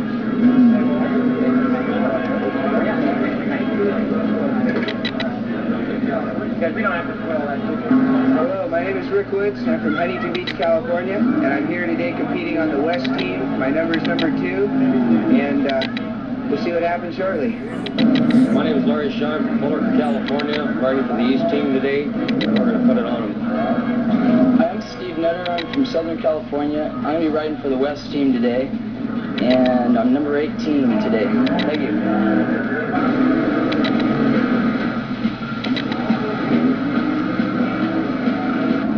Doug Farrell, and I'm riding for the West team. I'm from Pasadena. My number is 121. Hi, my name is Alan Christian. I'm from Huntington Beach, California. My number is 28. I'm riding for the East team today. Hello, my name is Bobby Schwartz. I'm 20 years old from Santa Barbara, California. My number is 126, and I'm riding for the East team. Hello, my name is Scott Simmons. My number is 34 from Chatsworth, California, on the West team.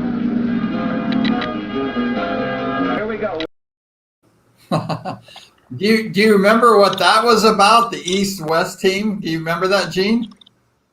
Yeah, a little choppy. I lost you there for a minute, but yeah, interesting pictures of all those guys, huh? Yeah, yeah.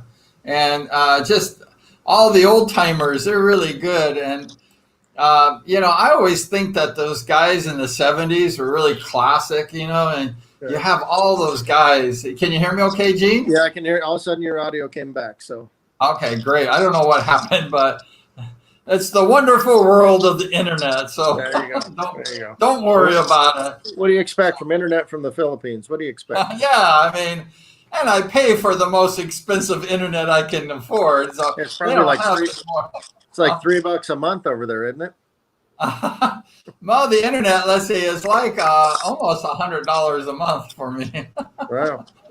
It's expensive, and I got 10 MB, so I'm really cooking, dude. Oh, that's the problem. What's your upload?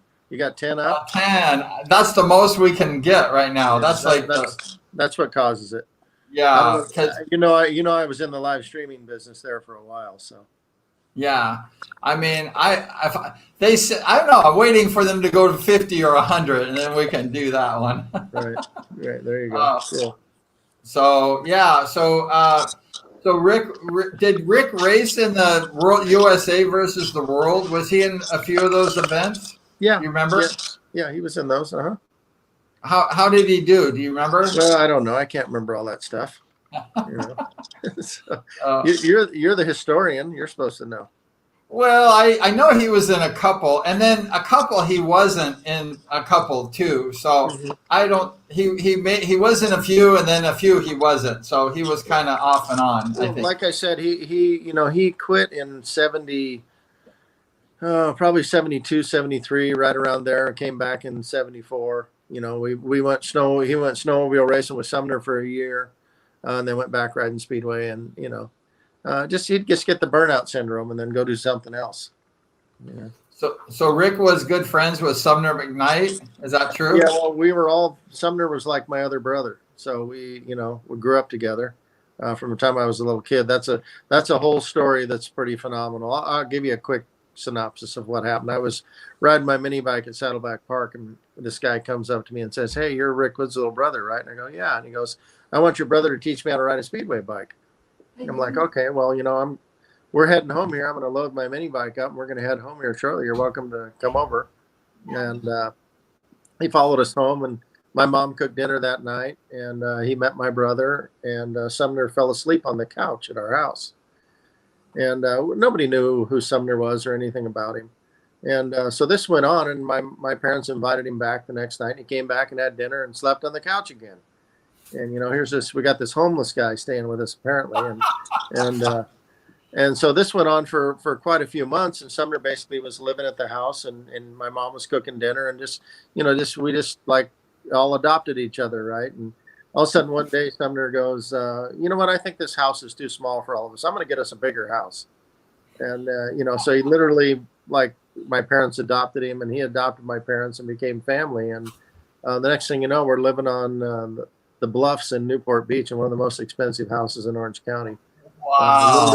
We didn't know who Sumner was, or that he had money, and that wasn't the important part. He was just a really good person, and he loved speedway, and he became a big part of our lives, Rick's and mine and my parents. And I have to thank Speedway and Rick and everybody for that opportunity for our lives, not only mine but my parents. They got to experience things that we were just poor people that drove down the alleys to get inventory for their used furniture store, and here we are living in, the Newport. Not just Newport, but on the Bluffs in one of the most expensive houses in Newport Beach, So he bought your parents a house because he loved your parents and your family? Yeah, he loved my parents so much that he bought us all a house to live in, Wow. Yeah. Wow. I knew that Sumner McKnight was rich, but I don't know how rich, but I know he was really rich. So nobody really knows how rich, but believe me, he's not hurting. So. No. I tell this story when I was a young boy racing bicycle speedway with Paul Belisle, and Paul Belisle's sister used to date Sumner McKnight, and then Paul came up to me one day because we used to race at El Medina High School track stadium. We had a speedway track, and we had a speedway races with all the guys. We had speedway events, and then Paul said, "Tomorrow Sumner McKnight is going to be coming to watch the races," because his sister was dating Sumner at the time. They owned the Belisle's restaurant, and they had money too, and so the next day, Sumner McKnight is walking on the football track over to watch us race bicycles. We were racing speedway bicycles when we were like 12 or something. And I said, "I'm going to win because Sumner McKnight is watching. Nobody's going to beat me." And I won all my races. And I'm like, "Hey, Sumner." So that was as close as I got with your friend Sumner, and he was cool. I was really proud to win for Sumner McKnight. He's a great guy, and I still talk to him quite frequently. And it's great to have these family connections over the years, which racing's one big family. Although you're closer to some people than others, but like I said, it was really great to have Mike Bass show up at my go-kart track on his birthday and spend the day with me, and So those are the memories that we create over our lifetime. How's Mike doing now? Is he okay? Is he like doing okay? Or He seemed great. And if you go on to the Hot Shoe Hall of Fame Facebook page, there's actually a little clip of Mike talking on there, accepting his induction into the Hot Shoe Hall of Fame, and he looks as good as he ever did. Good. Oh. Yeah. Well, we all love Mike Bass because Mike Bass, you know, he's just legendary, and you know, he was really one of the greatest speed riders ever to race in American history. So we really love Mike Bass. Absolutely. Yeah, even though Gennaro's won 10 championships, he didn't have to race Mike Bass, you know. Not taking anything away from Billy, because he's a great guy too. I think there's a different it's a different time in the sport right now, you know. Yeah. And Billy's just flat dominated for many years. Yeah, Billy's really great. I mean, he's got the record now, 10 United States championships, correct? I think Billy. Yeah. It's amazing. It's amazing. And then these young kids like Max and Brock, and they all want to take that championship away from Billy. He's still pretty tough, you know. I mean, I'm sure he's getting up there. I don't know exactly how old he is, but he's got to be close to 40. So, or pushing it or dragging it, I don't know, but he still hauls ass on a speedway bike. And you know, what a good guy he is. I didn't really know him. You know, I had him come up when I put the races on in Las Vegas. He came up here, and I didn't really know him at all. And I got to know him when I went over to Scotland for Ryan Fisher's testimonial, and we spent some time together. And just what a really good guy. You know, it's you don't want to get an impression until you actually know somebody. And he's one of those guys that, you know, kind of standoffish, and you know, you think, he's probably a jerk. Well, he's not. He's really one of the coolest guys I ever hung out with. We had a blast and still connect. And, you know, he sent me his hot shoe, and to get his hot shoe in the Hall of Fame was another cornerstone of this whole thing. You know, we have some phenomenal people in that museum now, and with the addition of Bubba Shelbert and Kenny Roberts and, you know, Hank Scott, and it just goes on from the Class C version to all the Speedway guys. I know. Hopefully Penhall's listening, and he promised me to send me his shoe, and he better get it over to me. And, you know, it goes on and on. So all the Speedway World Championships, I mean, I've got Sam, so we're waiting for the rest of them. So we have the majority of the American World Speedway Champions will be in this Hall of Fame. That's unbelievable. You need to get Jack Milne's still shoe too. Well, I tried to get it. His granddaughter actually has it, and she's not giving up with it. You know, I'm trying to get Sammy Tanner's too, and Sam's hanging onto that thing with both hands. And Mert Lawwell has only one shoe left, and it's hanging on his wall. And you know, but hey, guys, you know, I mean, you got to look at it. I got Kenny Roberts putting his shoe in there, so. That's the pinnacle of motorsports. These two-wheel motorsports, I have to believe in my life. I mean, there was almost no other motorsport dominant rider than Kenny Roberts back in the 70s. I mean, Kenny won everything. Yeah. And it was cool. I got to spend a little bit of time with him. I went out to Havasu to his place, and he actually rode a speedway bike at Maley's, and I have a Japanese speedway bike on display at the go-kart track, and I showed him some pictures of it, and he gave me the whole history of it, which was really neat, because his wife is Japanese, and he spends a lot of time in Japan. And long story short, his buddy is the guy that engineered and built the motors for the Japanese auto race speedway bikes that they bet on. So I got a little education on those. And just, you know, I mean, the older you get and you get to spend time with these people, it's really, really cool. There's things that you learn, and things that you didn't know about them, they didn't know about you. And, you know, it's great to get together once you're not racing, you know. Yeah, Kenny was at the Terry I. Clanton's his trail ride over in Tombstone, I think last Christmas. Yeah. And Kenny had a really nice Yamaha painted black and yellow, his old Yamaha. That was beautiful. Kenny was at that Tombstone trail ride. Yeah, we were actually, Michelle and I were there too. We all went on that. It was a blast. I mean, what an event. Not just the ride. The ride was okay. It was really dusty, but the whole get together and the dinner before, and the hanging out in Tombstone and seeing the sights, and just hanging out with everybody was a really, really good time. And we need to give Terry our best too. You know, he just had a pacemaker. put in, and he seems to be doing real well. I talked to him a few days ago, and he sounded real good. I told him we're going to come down. My birthday's at the end of the month, and we're going to come down there. We're going to ride bicycles with him and go to our favorite Mexican restaurant, hopefully. Well, he likes to ride the beach a lot on Huntington Beach and Newport, Yeah. so maybe do a beach run with him. Yeah, we've done it a few times, and it's a blast. So. Yeah. So Very cool. Anything else you want to know before you wrap up this hour show? That's fine. We're just having fun. We're with Gene Woods talking about Rick. See, we don't know a lot about Rick because there's not a lot, on the internet with Rick. I tried finding a lot of videos of Rick. I talked to you about that earlier, and you just can't find a lot of stuff about Rick, which is a shame because Rick was so dominant in the early 70s. He was the king of Speedway, basically. And then you can't find anything on Rick, which is really sad. And you don't have any video of Rick or anything, no, Gene? No, I don't have much of anything. You have to remember in the early 70s and stuff. When did you get your first VCR? Right? When did I get my first VCR? I don't know. Probably about 1980. It was. Yeah. I know in the mid 70s they had a Betamax and I think it was $5,000 for the player for the Betamax about that time. So there wasn't a lot going on, and Howie wasn't around at that time. So at least he wasn't with Raz Video. I don't know exactly what year Howie started that, but he's the video historian of all this stuff. He's the keeper of all the movies. Yeah, we should ask Howie if he's got any old Super 8 footage of Rick. That would be cool.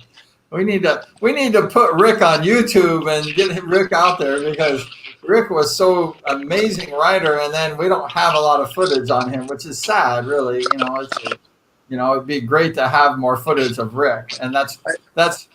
Go ahead. No, I was going to say I try to post. I haven't lately, but we've got quite a bit of stuff on there. There's a Woods Brothers Facebook page that I try to put a lot of Rick on there, and I haven't been posting lately because I've been working on the Hot Shoe Hall of Fame thing. But there is some stuff on the internet that I put out there, and then there's lots of stuff that fans have put out also. Oh, that's great. Oh, well, thank you so much for hanging out with us in the Hive, Gene, and talking about your brother Rick. And, he's just one of those guys. He's kind of mysterious because a lot of people don't really know much about him. And even some people probably never heard of him, maybe younger people, and, coming into Speedway.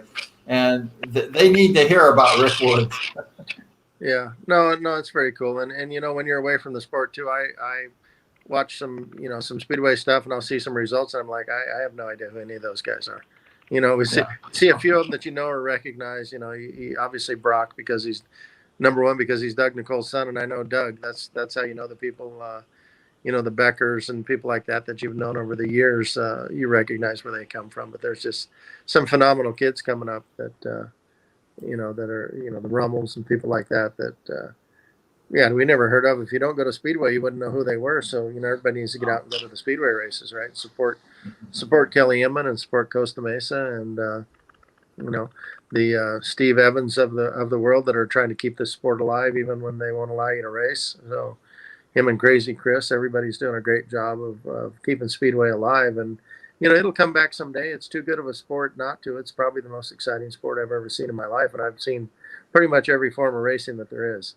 And Speedway is by far still my favorite. It's the rawest form of racing that there is.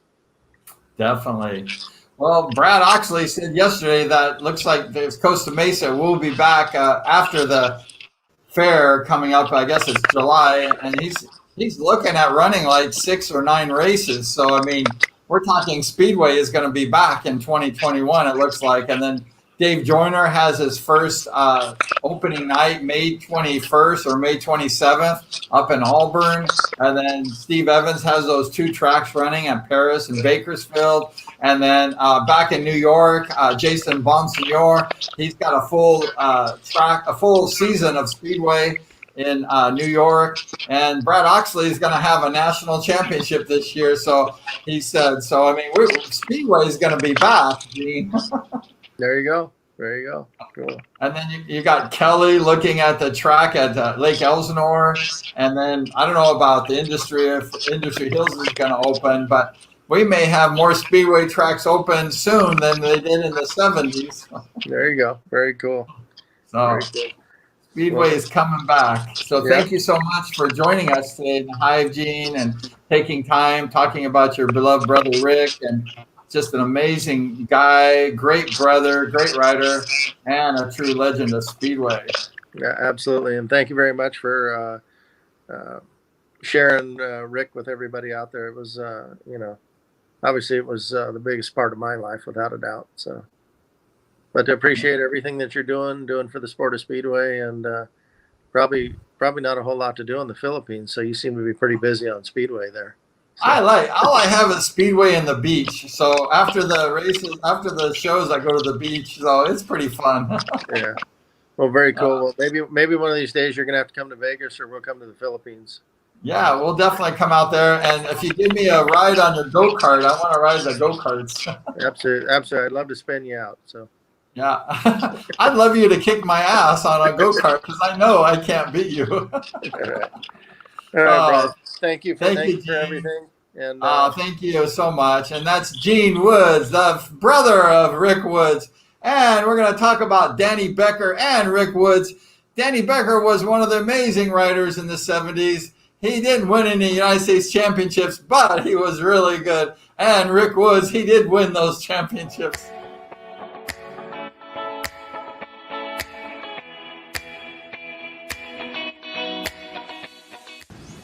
So my fondest memories, let's say, my fondest memories. Well, I used to love watching like Danny Berserko Becker.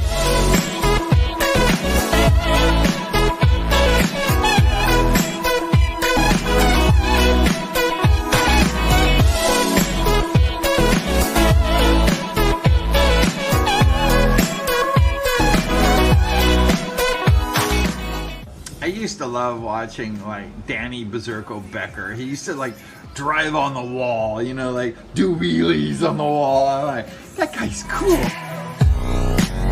And every muscle must be, you know, like do wheelies on the wall. I'm like, that guy's cool. He's cool. He used to like ride his bike and just do wheelies along the wall, going full speed. You know, this guy's like D1 rider, full speed. I'm like, I like that guy. I like that guy. I like him.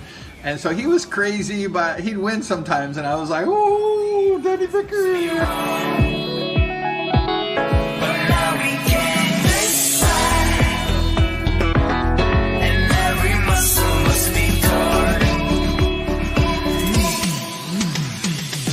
Oh, Danny Becker. And so I love Danny Becker a lot. And I bought my first bike from who? Danny Becker.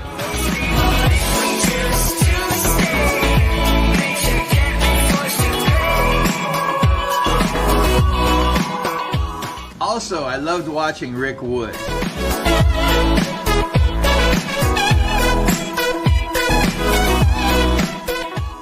Rick Woods was called the Rocket, and he was so fast. He won a couple of United States championships, and I just remember how fast he was, especially in his early days.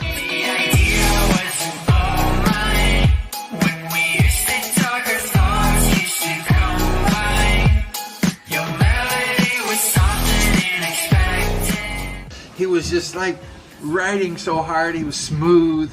Rick Woods was awesome. He was the bomb. And when I was older and raced, I went to Malibu Grand Prix next to the Angel Stadium, and Rick Woods was next to me, and I'm like, oh, there's Rick Woods.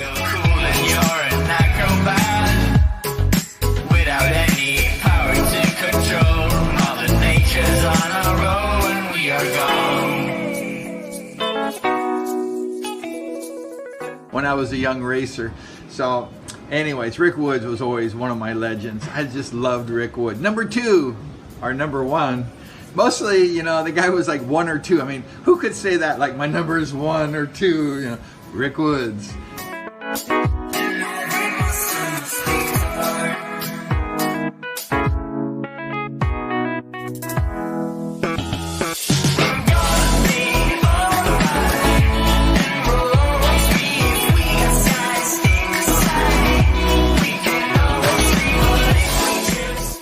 he did pass away, sorry to say.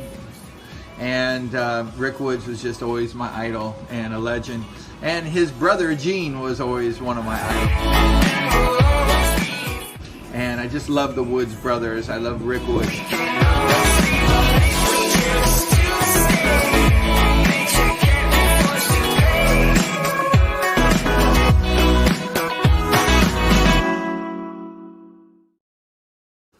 The Woods brothers was definitely some of my idols in the Speedway world, and we just had Gene Woods on the show, and he's definitely just an unbelievable rider, and I just always loved the Woods brothers, Rick and Gene, and they just were people that were inspirations in my life.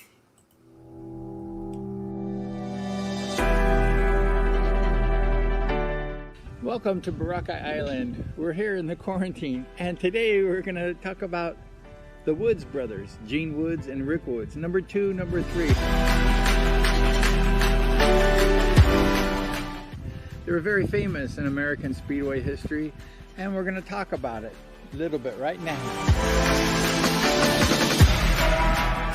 The Woods brothers were one of the more famous brother combinations. They won a lot of championships together, so they were good.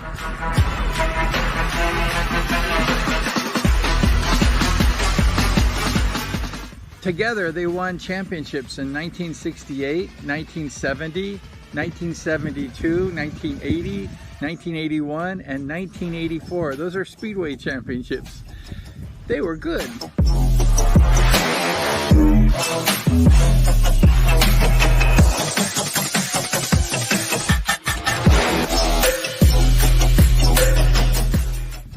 But first, we're going to talk about Gene Woods in his earlier days. He was just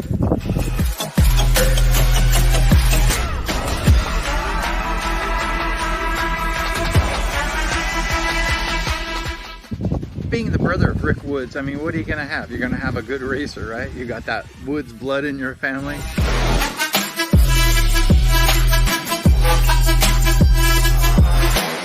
I would love it if Rick Woods was my brother, but he wasn't. So Gene was very lucky he had Rick. Gene was very famous too. I used to watch Gene in motorcycle magazines, like the mini bike magazines. I used to go and buy them. And I'd see Gene Woods and Jeff Ward and these kind of guys, Sean Moran, Kelly Moran. And these guys were good, and these guys were excellent. And we'll talk about Gene's accomplishment.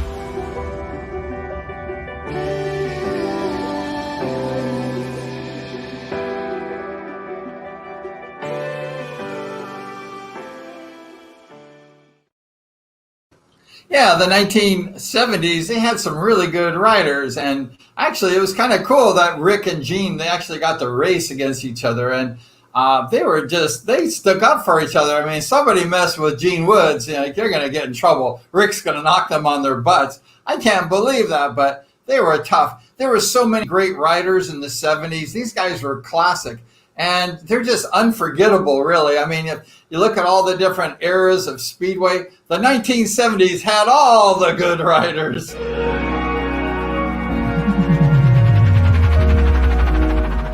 The early day Speedway was awesome, and I'm just so grateful that I was able to be a part of it as a fan. I never really realized I would be a rider one day, but I was a rider. I was a rider.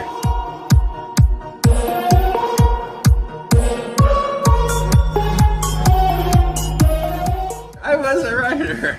And the early day riders just all inspired me. They're just really great riders. And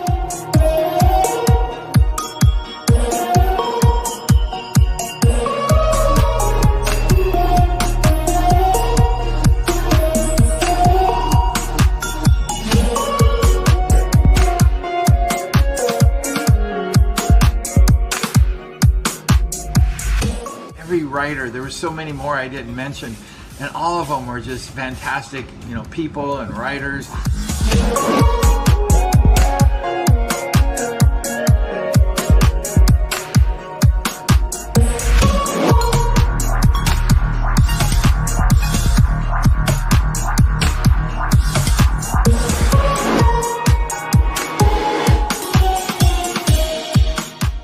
classic group. Even though I rode, I never thought that they would ever match the early day riders, you know, like they were just like the gods of Speedway. And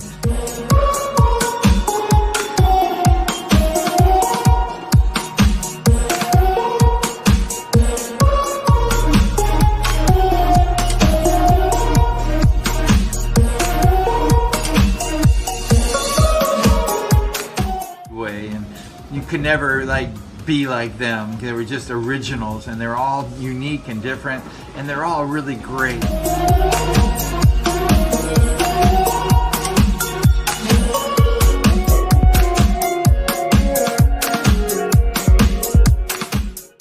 That was early day Speedway, and I just fell in love with the sport, and I said, I gotta do that, I gotta do that. So my whole life was like preparing myself to be a rider.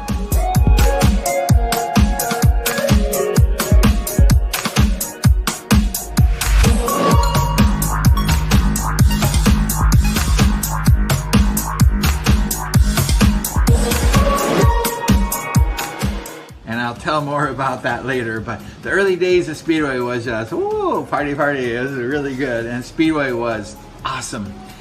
It was the heyday of Speedway back in the day. It was just so great. Everybody wanted.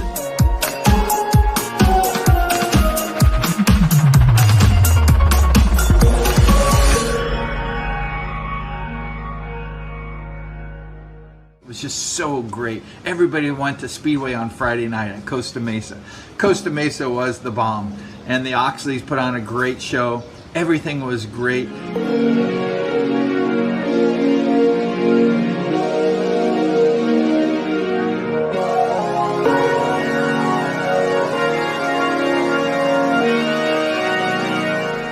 So we love Speedway, and it all started where? Costa Mesa Speedway. Ah!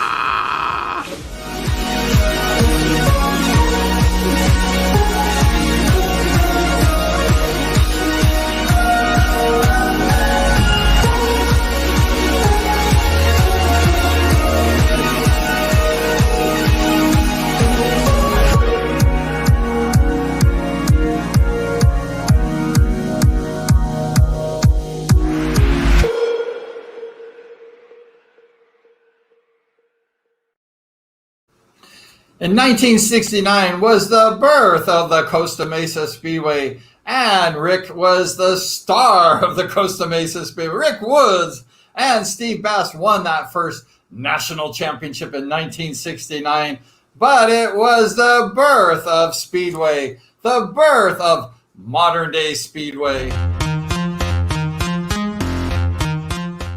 So going to early day Speedway was really my life, and I just start falling in love with it every race more and more, and it just was part of, you know, who I was.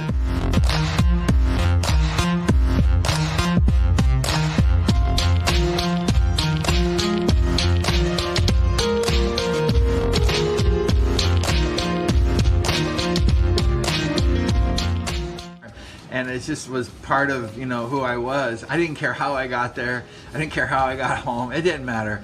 I just wanted to go to Speedway.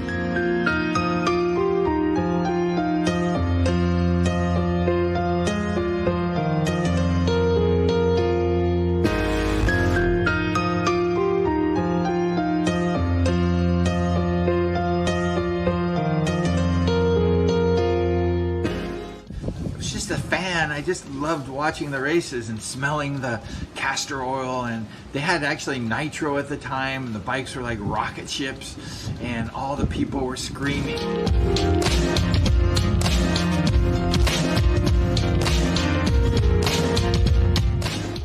And all the people were screaming, and there's always a fight in the stands, and it was exciting, and Larry Huffman would be announcing, and he'd be doing his shuffle.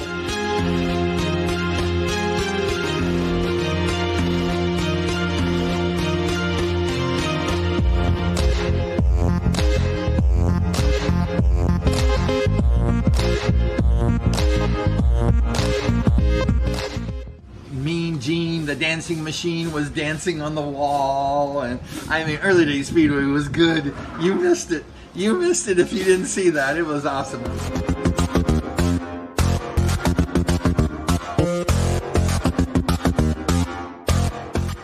awesome. And all the girls, the chicks, and the guys going after the chicks, full house. Everybody went to Speedway. It was awesome.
That was pretty neat. And we had Gene Woods, the brother of Rick Woods, on the show just a few minutes ago. And actually, Gene Woods was a promoter. He promoted Sin City in Las Vegas. They had a speedway track. And also, he promoted Victorville Speedway in the early 90s. And actually, I raced that at Victorville, and it was really popular. I mean, it was a full house every night. It was really great speedway in Victorville. That was actually before Steve Evans got in town. And Gene Woods promoted this really successful speedway venue. And Gene Woods is a really unbelievable promoter. But he had a partner, this old guy, and he was a scam dude. And he scammed the money, and he made the track go bankrupt, which was not Gene Woods' fault. It was this old scammer. I think once a scammer, always a scammer, you know. The guy was 70 years old, and he was a bad dude. But he was partners with Gene Woods in the Victorville Speedway, and it went bankrupt, but it was no fault of Gene's. And we're going to see a video of the Victorville Speedway. It was a glory day of Victorville. I mean, it was a packed house. Lots of people went and saw the Speedway, and then something happened. A bad partner, that's what happened.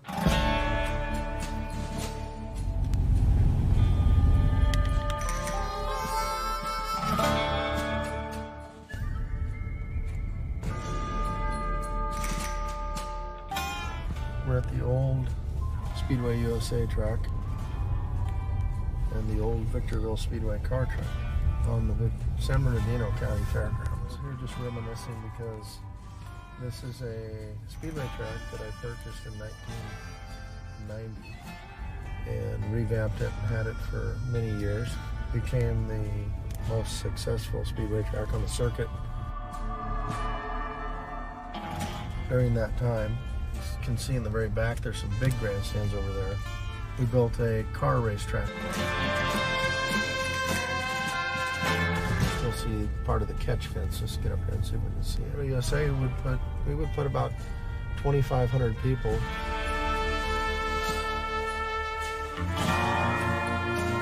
Real numbers every Saturday night in there to watch speedway motorcycle racing, and it It was really the thing to do in the high desert at the time.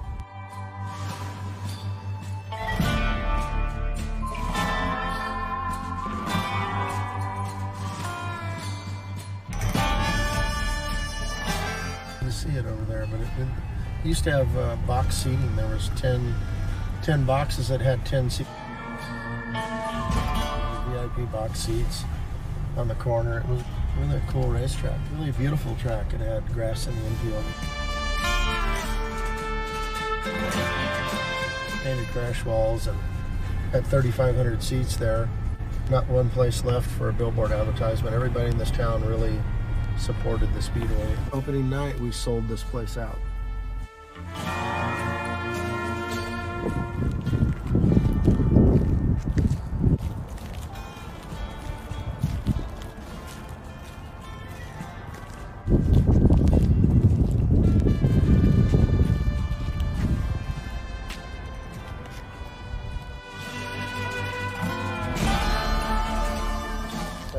Up there at the top of the grandstands, and little windows up there. Pretty cool. You can kind of still see the basic shape of the track right here of the oval, what was left.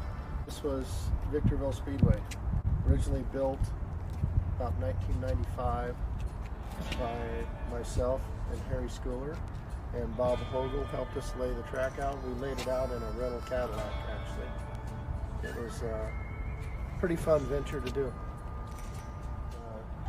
Became very successful, and then we had some real serious partnership problems. Some interesting stories, some things that happened. Harry Schooler, who's no longer with us, told me that he owned the rights to the name Ascot. So we originally named the place Ascot, and then I immediately got a phone call from Harry Agajanian.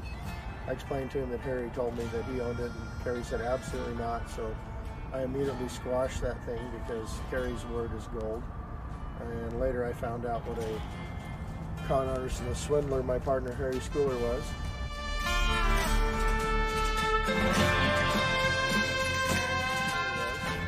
And that was kind of the demise of the car track up here. Was Harry playing a game, and it was hard to believe that somebody in their late 70s would still be a con artist, but it's pretty amazing to find that out. And then I find out throughout the years, everybody goes, "You should have known better." Well, I didn't really know him all that well. I knew he lived up here, and I knew that he had something to do with Ascot originally. But that's kind of what it was about. And that's a little bit of the history of Victorville Speedway up here.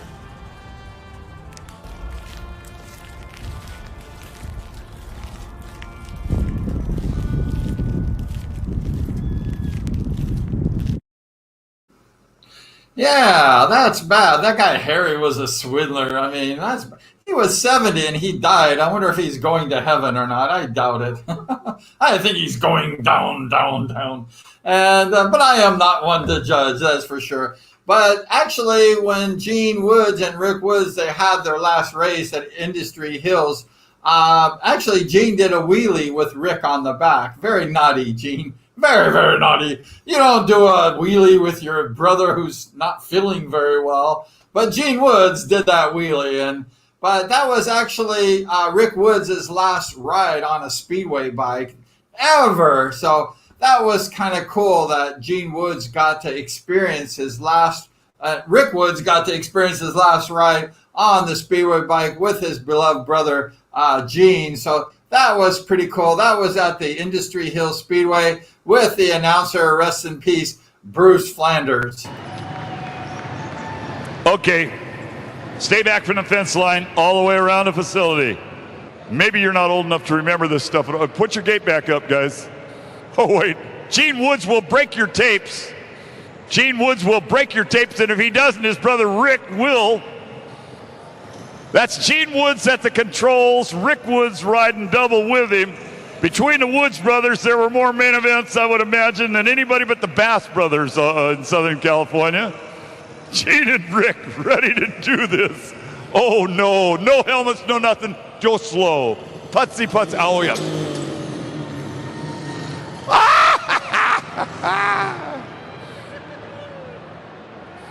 Rick Woods won the national championship starting in 1969, several times in the 70s. His brother Gene I first announced him as a 9-year-old motocrosser at national minicycle events. You know what they don't get to hear?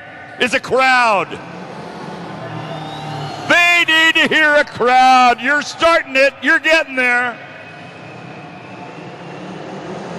Nobody's got a skid chute. Nobody's got a helmet. You kids at home, keep your eyes closed. Come on, talk to them.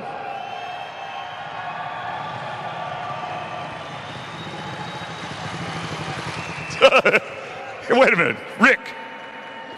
How'd you let the riding chores get away from you to your younger brother? He wasn't supposed to do that. He wasn't. You were supposed to go slow. I was. Oh, you were? That was slow? Excuse me now? I didn't hear you. That was slow? It was supposed to be a little slower, I thought. A little slower, he said. Yeah, well, that was good. I thought it was slow. You like that? Hey, wait a minute. These two guys need to hear you. Would you please say hi to the Woods brothers? Thank you, gentlemen. Thank you both for being here tonight. I'm out of breath from sitting there. It's just from riding shotgun, right? Are you racing anything this year? You were doing off-road for a while with trucks. Yeah, we were doing the stadium off-road stuff. We're just waiting for a little more money to come in and we'll be okay. Need a sponsor too? So do I. Yeah. Okay. And there were questions about your health. You're looking pretty good right now. Feel pretty good, just energy levels real down. Okay, well, next time. I've been on the couch for about 6 months. And next time you tell him, I'll handle the throttle. Yeah. Okay. Thank you, guys. The Woods brothers, ladies and gentlemen, once again, if you would. Rick says, I'll handle it. Gene says, no, There have been a few different people win the World Championship of Speedway Motorcycle Racing representing the United States of America. None of them have won it twice. None of them have won it twice. Embracing Rick Woods right there is the only American to win the title twice, Mr. Bruce Penhall.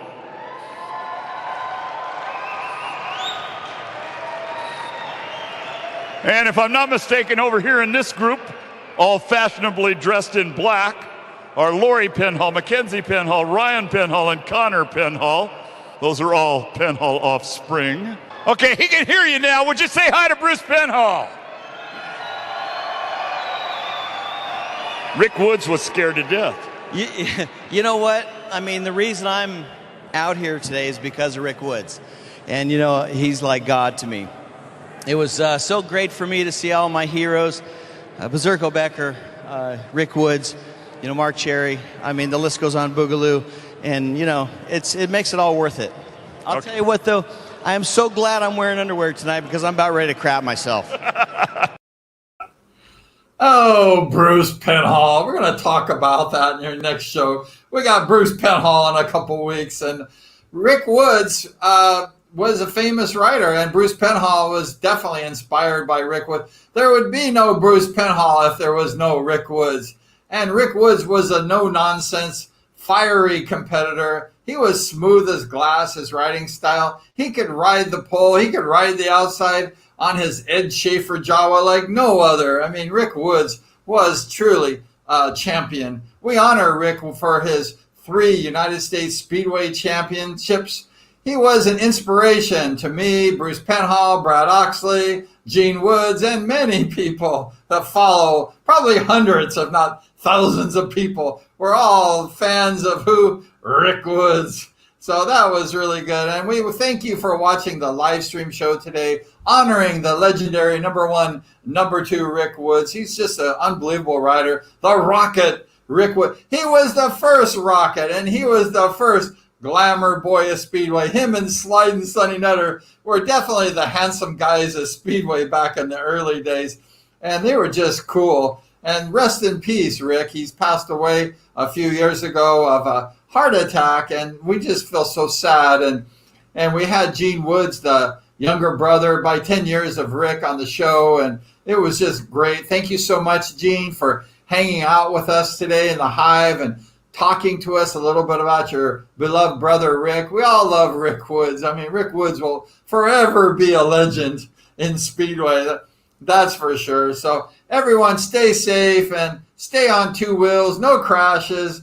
And we're going to see you next show. We're going to have a show next Monday night with Bruce Hazarat. It's going to be an early day Speedway show, so you're not going to want to miss it. So thank you so much. We appreciate you hanging out with the Hive with us today and the Rick Woods Show. And we're going to see you next race.